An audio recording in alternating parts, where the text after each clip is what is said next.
చేయండి అని చెప్పి పదే పదే అధికారులను పంపించి ఇతర రాష్ట్రాల్లోనే కాదు ఇతర దేశాలకు కూడా పంపించి ప్రపంచంలోనే అత్యాధునికమైనటువంటి ఒక సమీకృతమైనటువంటి పండ్ల మార్కెట్, పూల మార్కెట్, అదేవిధంగా మాంసం, గుడ్లు, పాలు రైతు ఏది పండించినా కూడా ఇక్కడ అమ్ముకునేదానికి, ఆ పంటలు నష్టపోకుండా ఉండేదానికి, తద్వారా దేశాల నుంచి వ్యాపారస్తులు వచ్చి మన సరుకును కొనుక్కొని వెళ్ళేదానికి, అదేవిధంగా భారతదేశంలో ఉన్నటువంటి అన్ని రాష్ట్రాల్లో కూడా మీ కోయిడా మార్కెట్కి వచ్చి మన ఉత్పత్తుల్ని తాజా సరుకును తీసుకెళ్లేటటువంటి విధంగా కోల్డ్ స్టోరేజ్లు కానీ వాటికి కావలసినటువంటి అన్ని అంగుల్ని మీరు ఏర్పాటు చేయండి. 200-300 కోట్లు కాదు, 2-3 వేల కోట్లతోటి ఈ నిర్మాణం జరగాలని చెప్పి సాక్షాత్తు సొంతంగా దాన్ని పరిశీలించి ఈ సరైనటువంటి స్థలాన్ని ఓఆర్ఆర్కి పక్కనే ఉండి రేపు రాబోయేటటువంటి ఎన్ని వేల లారీలు వచ్చినా కూడా దిగుమతి చేసుకొని ఎగుమతి చేసుకునేటటువంటి సౌకర్యాలు కలిగినటువంటి ప్రాంతాన్ని ఈ రోజు మా రంగన్న చెప్తున్నాడు ఇక్కడ ఎకరం 25,000 కోట్లు ఉందని. మేము మార్కెట్ చెప్పక ముందు 10 కోట్లు 15 కోట్లుంటే ఈనాడు 20 కోట్లు 25 కోట్లకి పెరిగింది.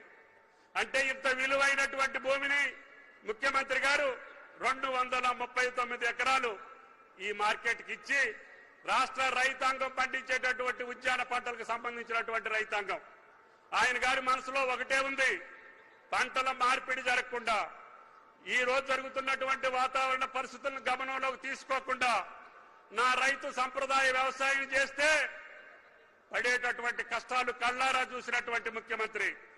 ఉద్యానవన పంటలు తరిగిపోతున్నాయి, కూరగాయలు తరిగిపోతున్నాయి, పప్పు ధాన్యాలు తరిగిపోతున్నాయి, చిరుధాన్యాలు తరిగిపోతున్నాయి, ఆఖరికి నూనె గింజలు పండించేటటువంటి రైతుకు గిట్టుబాటు కావట్లేదు. అవసరమైతే ఆ రైతులకి ఎసులుబాటు ఇచ్చి ఆ రైతులకి ఇన్సెంటివ్స్ ఇచ్చి నా రైతుని సురక్షితమైనటువంటి సమగ్రమైనటువంటి పంటని మార్పిడి చేయలేకపోతే మన రైతుకు నష్టం జరుగుతుంది. కాబట్టి మీరు ప్రతిరోజు కూడా రైతాంగానికి చైతన్యపరిచి ఈ రాష్ట్ర వాతావరణానికి సంబంధించినటువంటి ఉద్యాన పంటలను పండించుకోవాలి. ఇప్పుడు మీకు తెలుసు ఆయన గారి చేతుల మీదుగా మొన్న నరిమెట్టలో పామాయిల్ ఫ్యాక్టరీ ప్రారంభిస్తే అది ఇప్పుడు 31 జిల్లాల రైతాంగాన్ని కాపాడుతా ఉంది. అందుకనే మన రైతాంగం మొత్తం పామాయిల్ వేసి సురక్షితంగా ఆ యొక్క ఆదాయాన్ని పొందేటానికి సంసిద్ధులవుతున్నారు. మీ రంగారెడ్డి జిల్లాలో కూడా బ్రహ్మాండంగా 5 కోట్లు 10 కోట్లు విలువ చేసే భూములు కూడా పామాయిల్ వేస్తున్నారు రైతులు. కాబట్టి ఉద్యాన పంటలను పండించుకోండి, వాటిని జాగ్రత్తగా అమ్ముకోవడానికి కావలసిన సౌకర్యాలు కల్పిస్తున్నటువంటి ముఖ్యమంత్రి యొక్క సంకల్పాన్ని మీరు అర్థం చేసుకోండి. ఏ ముఖ్యమంత్రి కూడా 2 సంవత్సరాల కాలంలో 1,00,000 కోట్లు రైతాంగానికి బదలాయించినటువంటి ముఖ్యమంత్రి భారతదేశంలో ఎవ్వరూ లేరు. ఏ రాష్ట్ర ప్రభుత్వం కూడా మనం పండించినటువంటి అన్ని పంటల్ని కొనుగోలు చేసేటటువంటి ఏకైక ముఖ్యమంత్రి రేవంత్ రెడ్డి గారు. మీరు చూడండి, భారతదేశంలో మొక్కజొన్నలు కొనే ముఖ్యమంత్రి లేడు, జొన్నలు కొనే ముఖ్యమంత్రి లేడు, సోయా కొనే ముఖ్యమంత్రి లేడు, సన్ఫ్లవర్ కొనే ముఖ్యమంత్రి లేడు. అన్ని పంటల్ని కూడా నష్టం వచ్చినా కష్టం వచ్చినా మీరు రైతాంగం దగ్గర నుంచి ఎంఎస్పీ కొనండి అని మేము కేంద్ర ప్రభుత్వాన్ని, ప్రధానమంత్రిని, వ్యవసాయ మంత్రిని పదే అడిగాం. అయ్యా, మా రైతులు పండించే పంటని మీరు పెట్టినటువంటి ఎంఎస్పీ ధరకి మీరు తీసుకోండి, ఇంకేదైనా నష్టం వస్తే మేము భరాంచుతామని చెబితే వాళ్ళు ఒక్క మొక్కజొన్న బస్తా కొనలేదు, ఒక్క జొన్నల బస్తా కొనలేదు, మేము కొనమని చెప్పి కరాఖండిగా చెప్పారు.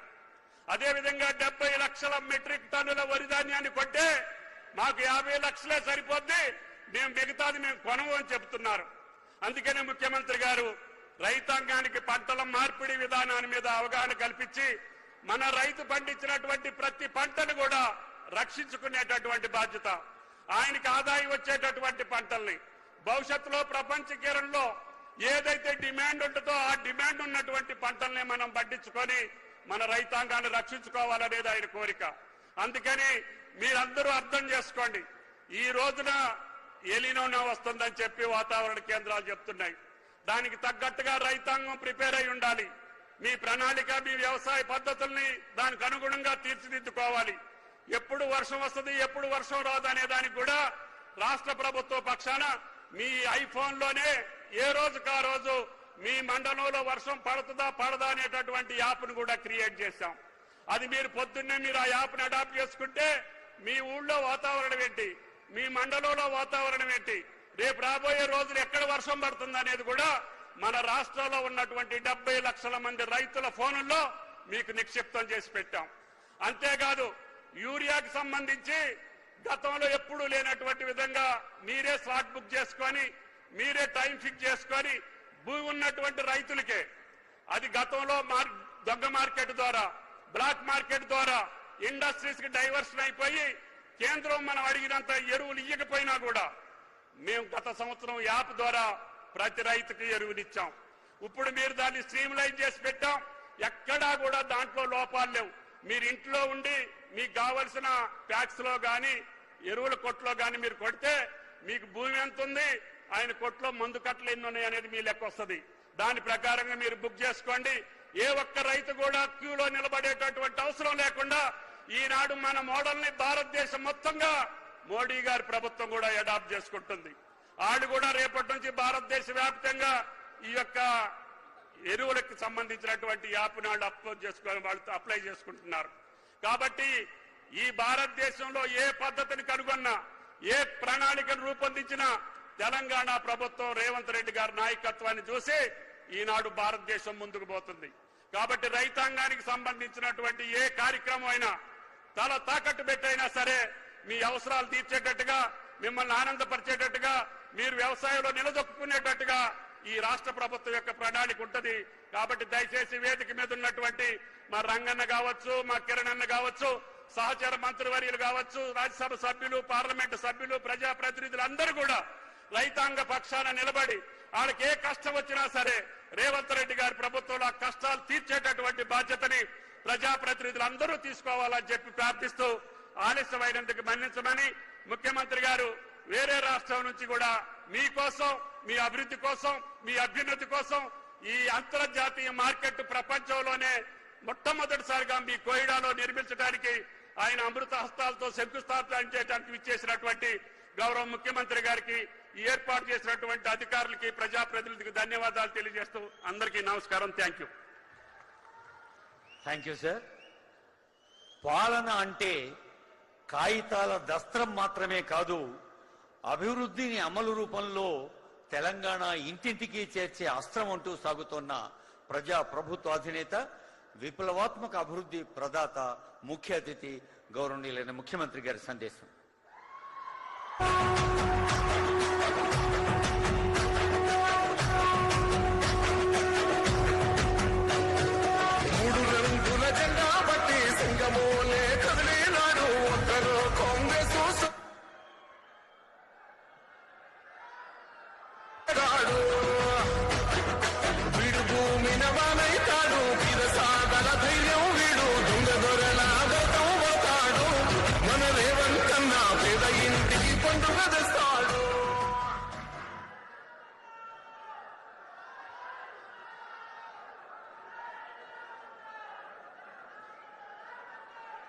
అందరికీ నమస్కారం. మిత్రులారా, ఈనాడు వ్యవసాయ మార్కెటింగ్ శాఖ మంత్రిత్వ శాఖలో కోహెడా ఇంటిగ్రేటెడ్ ఫ్రూట్ మార్కెట్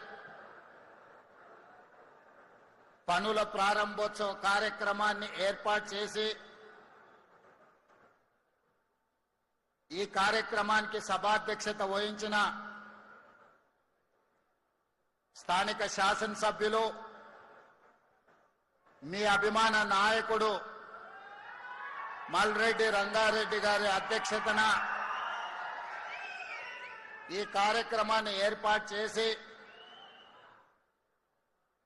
నాతో పాటు ఈ కార్యక్రమంలో రంగారెడ్డి జిల్లా ఇన్ఛార్జ్ మంత్రివర్యులు మిత్రులు దుద్దిల్ల శ్రీధర్ బాబు గారిని, వ్యవసాయ మరియు మార్కెటింగ్ శాఖ మంత్రివర్యులు పెద్దలు తుమ్మల నాగేశ్వరరావు గారిని, అదేవిధంగా రెవెన్యూ హౌసింగ్ శాఖ మంత్రివర్యులు మిత్రులు